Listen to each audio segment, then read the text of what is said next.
I once again am drinking the tier list juice.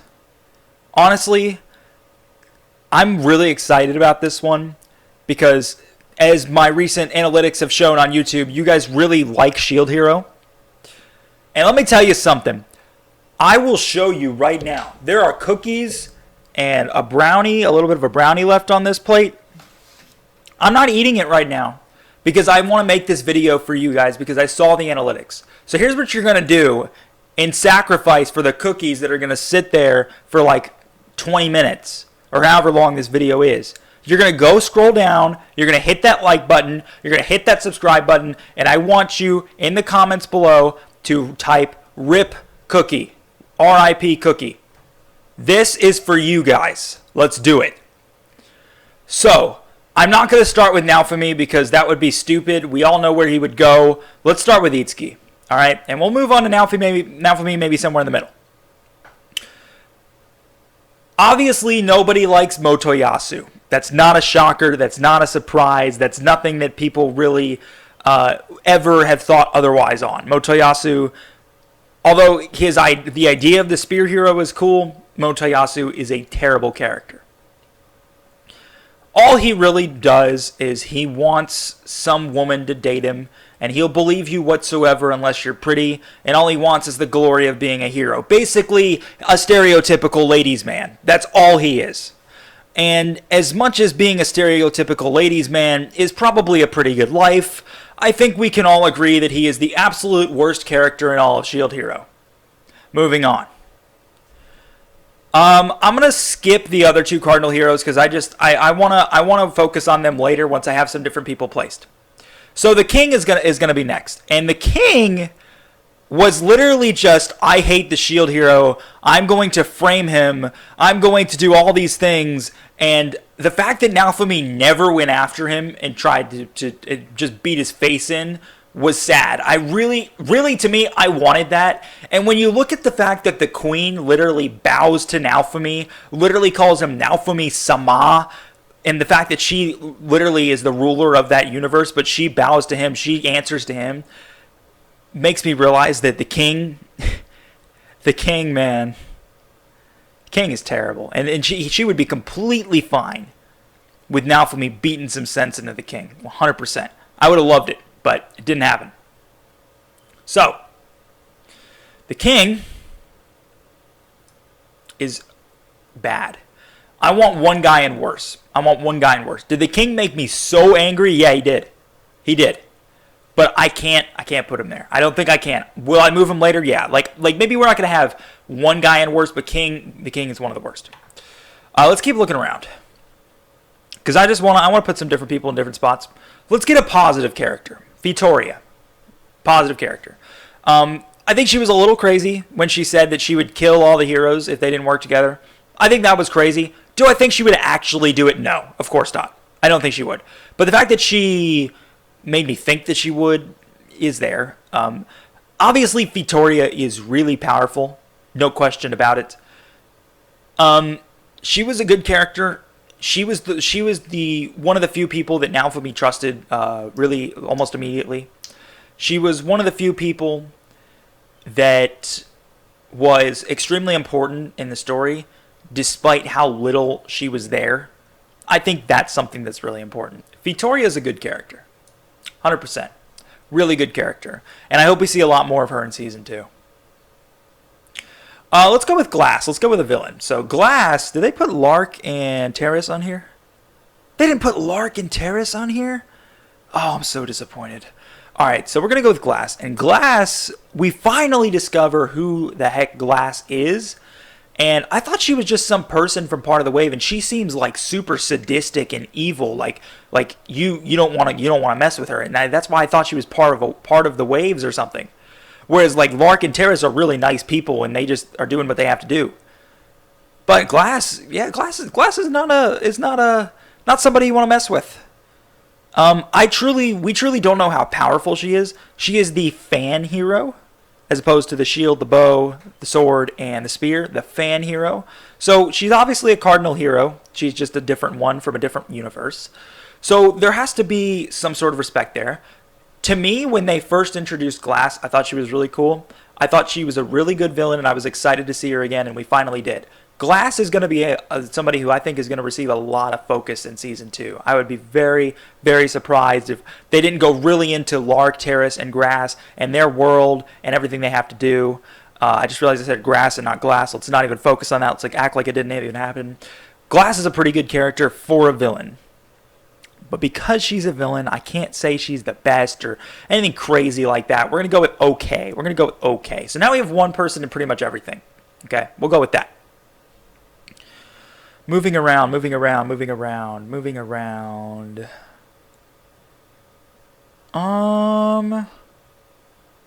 Let's do Philo.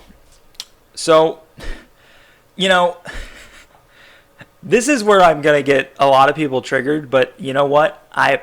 Listen, I have a lot of distaste with the way they went about the Philo-Raph Talia dynamic. Is Philo interesting? Sure. Is the fact that she's part bird and she can transfer in and out cool? Yeah. Is she adorable? Sure, I guess. Is she useful? Of course. Is she a good character? No. Matter of fact, she is probably one of the worst. And here's why. So, Raph Talia is a character that grew over time significantly. Naofumi met her. Naofumi bought her as a slave and raised her. Treated her like she was his own child. When he was how old is he? I think he's 20 years old or something. They said he was in college. So he's 20 years old. And so Raph Talia changed over time. And Raph Talia is a good character. Philo was just waifu bait. That's all she was. She was waifu bait. You can't tell me that wasn't exactly what the show was trying to do. Because that's all it was. There is no way whatsoever you convince me otherwise. Because the entire purpose, the only thing that changed with her character is that she's going to be the next Philo queen. That's it. Nothing else changed. Nothing else has or will changed at all. She's waifu bait. Her the entire time through the story, it was Raph Talia, you're being too close with Naofumi. I want to step in, and it was just so stupid. And the rivalry between those two was the dumbest choice the show could have made. Let me talk for a minute, all right? The rivalry between Raph Talia and Philo was stupid. It was stupid. Okay? We obviously know that Naofumi and Raph Talia is a love story they're trying to put together. And the fact that they just throw Philo in and she gets in the way, and I don't really care, to be honest, about love stories. Whatever, I don't care. But Philo and Raph Talia's argument in their competition for him was the dumbest thing in the world. Why on earth do you think it's a good plot line? And they focus on this for 4 or 5 episodes and not even focus on the way the story's supposed to work. We don't care. We don't care at all. So calm yourself down. And they finally got rid of that, and then they brought it back for a little bit, and then they got rid of it again, and then even the last scene of the entire show, of the first season even, they went back to it. And they just need to stop. Stop. They should have treated Philo like Melty. Melty is not like that. There's no rivalry whatsoever, and she's actually a pretty good character because of that. That's what I have to say. So Philo, I don't think I can compare her to Motoyasu, but she's bad. She's really bad. All right, let's look around. There are a few on here I'm going to leave, simply because I don't know their names, or they really didn't do much, whether they were just somebody who helped them out at one point in time, or they were on somebody's party or something like that. I'm not going to put them in because it doesn't fit. Let's do another cardinal hero. Let's do Wren, because I actually like Wren. I think Wren, out of all the cardinal heroes outside Naofumi, let's not count Naofumi, the other 3 heroes, is essentially the best out of those 3. Wren is by far the most tolerable. He's by far the smartest. He is weak, but I would argue that he's stronger than Itsuki and Motoyasu. I would argue that Wren is the smartest, 100%. I mean, when he went after Naofumi, he was doing it simply because that's what he was ordered to do. It had nothing to do with whether he believed what Naofumi was saying or not, you know? But he knows how to fight. He's very reasonable compared to Itsuki and Motoyasu. I like Wren. I think Wren has the most growth. I mean, you think about it. When you think about the 4 cardinal heroes, obviously the shield is the weakest. I would say the sword might be the strongest. Because a sword is such a simple weapon to use, Like with a bow, you have to learn how to aim it. So that's probably one of the hardest ones to use. Motayasu's spear is kind of like a sword, but it's a little bit of a different technique. But swords, I mean, even I know how to swing a sword around. Do I know how to do it as well as he does? Of course not. But, I understand the fundamentals of how to use one because you literally just hold it in your hand and I mean, what else are you going to do? And so that is why, to me, I think Wren is good. The reason why Naofumi is the strongest of all the heroes is because he's a workhorse. It's as simple as that, right? But you can make an argument that Wren is probably more powerful, but he does not have that power level yet. In other words, he has more potential than Naofumi, but Naofumi is a workhorse, Wren isn't, and Wren doesn't level up nearly as well, and so on from there. So Wren is a good character. I think he is. I have to give it to him. Let's do the shop guy. The shop guy is also a character that's like, okay, well, he didn't do anything, but we'll talk about him. So right off the bat, the shop guy gets credit for actually using his brain instead of just listening to what everyone else says when they say that Naofumi is such a bad person and they called him the devil of the shield, I like to think of the shop guy and how it relates to politics. A lot of people formulate their political opinions based off of things other people say instead of doing the research and the statistics for themselves. The shop guy is not that guy. The shop guy is, I met Naofumi. I know this guy's a good guy. He told me he didn't do it. I trust him. He didn't care that everybody else in the entire world outside of Naofumi and his party hated him. Thought that he did all these things that he didn't do. He was framed. So, I mean, that alone makes him a good character. So I really appreciate that. And so because of that, I'm going to give him good. You know what? No. And now he's not the best character, but I'll put a few people in best. He deserves it. I honestly, although he didn't really do much but sell them stuff, it was the fact that he was on their side from the beginning. That's more important than anything else because Naofumi needed somebody on his side. If he had nobody, he was done. He wouldn't have grown. He wouldn't have become the workhorse that he is that caused him to be the most powerful person in this universe, if you ask me. Let's do the Queen.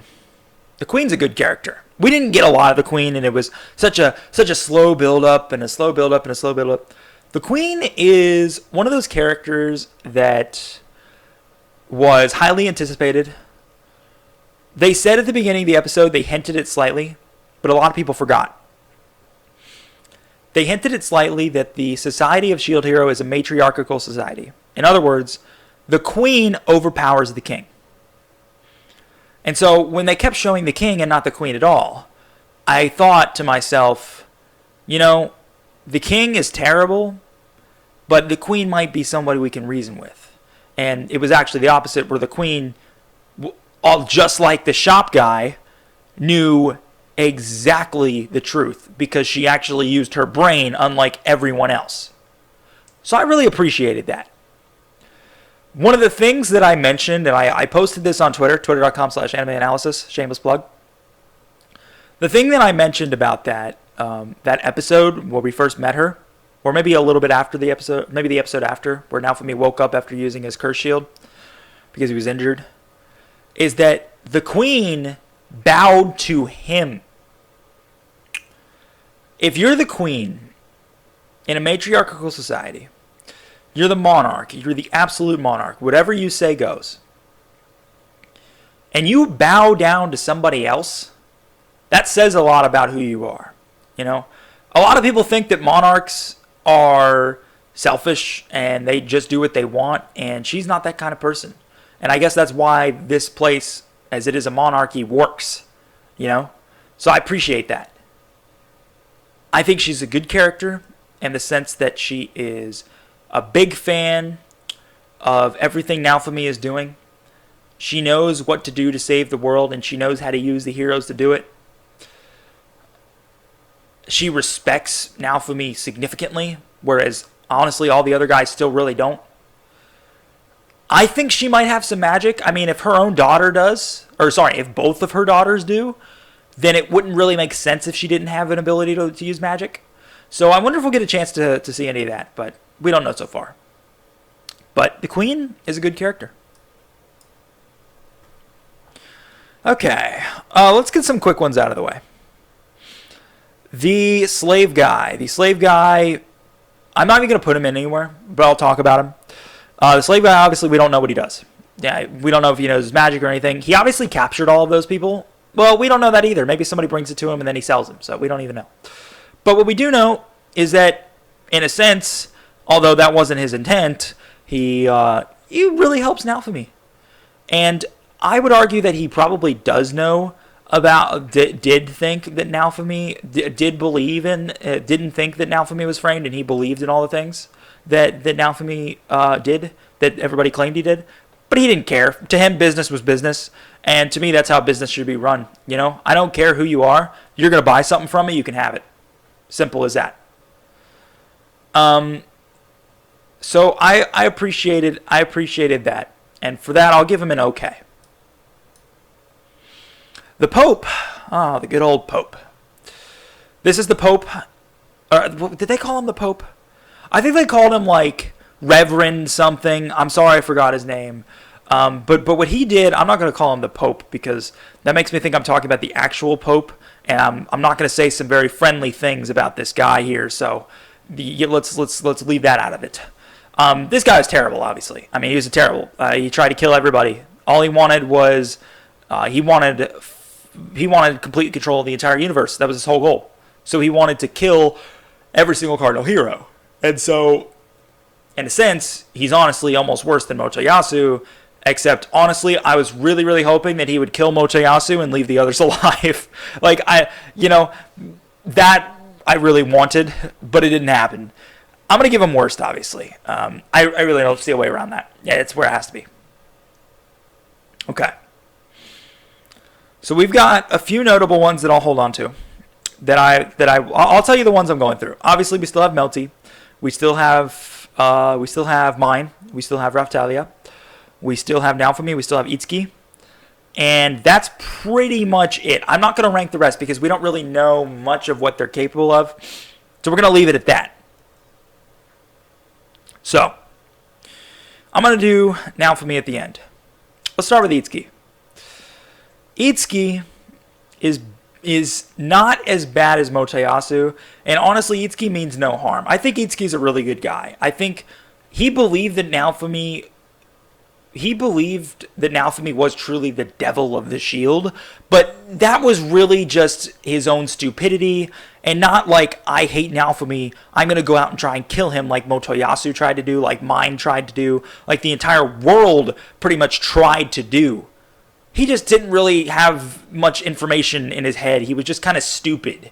And he still is stupid, but he's a good guy at the end of the day, and he really, I don't think he really means any harm. He just does what he's told instead of makes orders for himself. When you're a cardinal hero, you have to be able to improvise. You have to be able to do your own thing. You're not supposed to just follow orders. And that, I think, is what he lacks. I don't like him as much as I like Wren, but I'll give him an okay. No problem with that. All right, let's do Raph Talia. We waited long enough. So Raph Talia is, outside of Naofumi, the best character in Shield Hero. So we're going to put her up here, and then we're going to talk about it. So Raph Talia, obviously, introduced early, developed as a character as time went on. You know, there are so many really, really good moments that she had. There was the moment at the beginning where Naofumi, it was the only time he ever had to force her to do something. I just dropped something. You heard nothing. It was the only time Naofumi ever had to force her to do something, was to kill that two-headed dog, which she then did, and that gave Naofumi that two-headed dog shield. That helped her overcome her fear, and that, in turn, allowed her to save her friends. I'm talking about this guy down here. I'm sorry, I forgot his name. And then there's this girl over here, too, who, I forgot her name, too, but, like, she was dead before the show even started, and the timeline of the show, so, there's not much to say. But the fact that Naofumi helped her grow into something that allowed her people to be free was terrific. And we talk about the season finale that we had, where Naofumi is rebuilding her hometown. Just shows further that Naofumi allowed her to save her people and make them real, honestly, when you think about it. So I really appreciate that. I thought that was a really nice thing to do. I thought in general she was a really good character. To me, Raph Talia is another character, just like I said with Philo, is waifu bait. You can't tell me it's not, because it is. I think that the difference here is that even if you're like me and you think this whole like anime waifu crap and best girl arguments are stupid, she's still a good character despite that. But you see how they always go out of their way to be like, oh, look how cute Raph Talia is. And like, I don't care. I don't. But that's so small that it really doesn't matter. That's what I have to say. Raph Talia is, so far, of everybody I've put on this list, the best. So, let's move on to mine. Okay, so let's talk about mine for a minute. So, in the first episode, I was like, okay, I don't have a problem with her. She seems really helpful. I didn't think she had some sort of, what's the word I'm looking for? Hidden agenda. I didn't think she had that. I thought she was, and the reason she had that hidden agenda was because her father pretty much told her that the Shield Hero is terrible, but I didn't know that. We didn't even know at that point that the king was her father. We didn't really know. I'm gonna move her over here, by the way, so you guys can see her. My cam blocks it. There you go. I'll even scroll down one. There you go. We didn't really know what, but I didn't think she was very suspicious. And I was like, okay, I see what's happening here. She's really nice. Maybe she'll be pretty helpful. And one of the things people don't understand about her character was the fact that she taught Naofumi so many things about the world. And because of that, Naofumi is the strongest person in the world because of her. That's something I think a lot of people need to remember when they say that she's a terrible character or whatever else. If she didn't frame him, Naofumi would not turn into a workhorse. If she didn't show him how the world works, Naofumi wouldn't even know what he was doing. The thing is that if Naofumi started with 0 party members, I think he would have been terrible. I don't think he would have gotten good at all. She is the reason why Naofumi is as good as he is. The thing is that Naofumi lost his trust for people after Mind framed him. And so, basically, Naofumi went and got Raph Talia because she was a slave, because he had no trust in people, so he knew Raph Talia wouldn't leave because she was a slave. That's all. And so when you think about it, if he picked up random party members, he wouldn't have, by any means, known what he was doing and become that workhorse. Because I think Raph Talia is a big part of it. And being framed just fueled him. And it fueled him and fueled him. All he wanted to do was to show everybody who they just framed. He wanted to show everybody what was up. I loved in the first episode that transition from this nice, easygoing guy to literally I am so angry with everything that's going on. I will forcefully throw myself through all of this stuff, no matter how hard it is, and I will become the strongest person in the universe. So when you think about it that way, Mine is actually a really good character because of her purpose and how she was used in order to let Naofumi achieve greatness. Matter of fact, she's one of the best. That's my hot take. You can get as mad at me in the comments section below. You know I have a valid argument. She is a great character. By the way, I've been seeing the things on Twitter of evidently Mine's English voice actor is going to be at Anime Expo or whatever's coming up soon, and people are like hating on it, and I'm sitting there like, dude, if you just listen to my argument, you'll understand that that's not a problem, and you actually maybe have some different respect for Mine now. If you don't, whatever. But why would you associate, I just want to have a little rant. Why would I get associating a person with a specific character, maybe if it's their most famous role? But who cares, dude? They're a person, right? I mean, listen, what if I am in a movie, and in that movie I'm a villain, and I do all these terrible things? Are you going to be like, oh, dude, I hate you? No! People actually really appreciate those people because they were part of the movies. I don't really get that negativity at all. I think it's dumb. And honestly, Mine's one of the best characters. You can't tell me she's not. I'm being serious with you. Also, she's a little bit on the waifu bait spectrum, but less because the show goes out of their way to make sure you hate her. So, throws her off a little bit. Alright, let's do Melty. And then we'll finish with Naofumi. So, Melty. When we first were introduced to her, I completely understood. I trusted her. I understand why Naofumi didn't trust her, but I did. Obviously, Naofumi wouldn't trust her. The king hates him. Mine, Melty's sister, hates him. Obviously, Melty stands on the side of the queen and is a little bit more like her. To me, Melty was... What made Melty such a great character is that she stuck around. I wonder what would happen if Naofumi wasn't framed as being the Akuma, the devil of the shield. Because the only reason he picked up Melty was because everybody tried to kill her because they thought that she was mind-controlled and that was the only way. And so Naofumi protected Melty specifically because she was being attacked.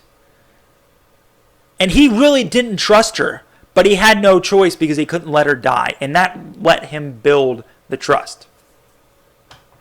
So let's go further into that now. The trust built, and as time went on, Naofumi grew to really appreciate what Melty could do. We saw that she was very skilled in magic. Obviously, she was perfect for Naofumi's party. Not to mention, she was very important in them getting to the queen. That was a really big deal. Melty's a great character. So obviously, she goes there. I think that there is growth needed. They still try and play off this like Melty might like Naofumi crap, and like, listen, stop. Like, there's no need for that garbage. I mean, Naofumi, I get that Naofumi's party is literally 3 girls. Actually, it's 4. He has a 4th one. But that doesn't mean that all the girls need to be attracted to him. Like, it's so stupid. Like, I don't get it. I don't get it. And I think, and I'm not, listen, I'm sorry if I'm bashing the show a little bit. I love it. I watched all 25 episodes, didn't I? I wouldn't have watched the first 2 if I didn't like it. But, you know, that's who I am, is I look at the things that I like, and I find the things in it that I don't like, and that's just kind of how it is, where I'll nitpick a little bit. So honestly, with every character I've talked about their relation to Naofumi and how it works. I even talked about Naofumi a little bit earlier. I think the last thing I'll say before I obviously put Naofumi where he belongs, I'm going to long story short, when I do a thumbnail shot, I want to make sure mine is noticed in best just to make people mad. That way they'll click on it, right? Naofumi is one of my favorite characters in the anime, period. I've thought about creating my own tier list, custom tier list, so that I can rank my favorite anime characters of all time. Essentially, I'll put guys like Naruto, Luffy, other guys that might not be main characters, but I still really appreciate, like Bakugo from My Hero Academia, Sanji's one from One Piece I'd throw in, Natsu from Fairy Tail, and, you know, just down the line from there. And Naofumi would make that list. Naofumi would make that list. Nobody else on here would make that list, but Naofumi would make that list. So I can appreciate that a lot. I think that Shield Hero as a whole was good because of Naofumi. They picked the perfect voice actor for him. If you ask me, they picked a terrible voice actor for Philo. She gave me a headache. She did. But otherwise, that was really good. So that's really all I have to say. I don't think there's really anything else I need to worry about. I don't think there's anything else I want to say. Thank you so much, guys. I really appreciate you guys sticking with me. This tier list, out of anything else, I had a lot more to say.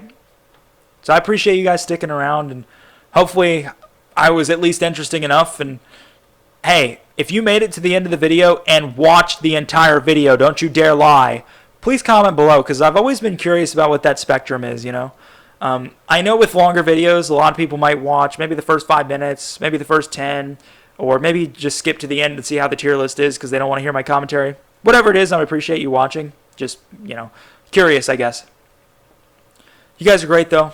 Thank you so much. If you want to go down in the description below, twitter.com/AnimeAnalysisYT. Followers are building up, so a lot of you guys are noticing the Twitter. I really appreciate that because my goal with that is to update you guys if there's anything crazy going on. That's really the whole goal. I actually decided to post this video instead of another one that I mentioned earlier. I'll have that one out, I guess, sometime throughout this week.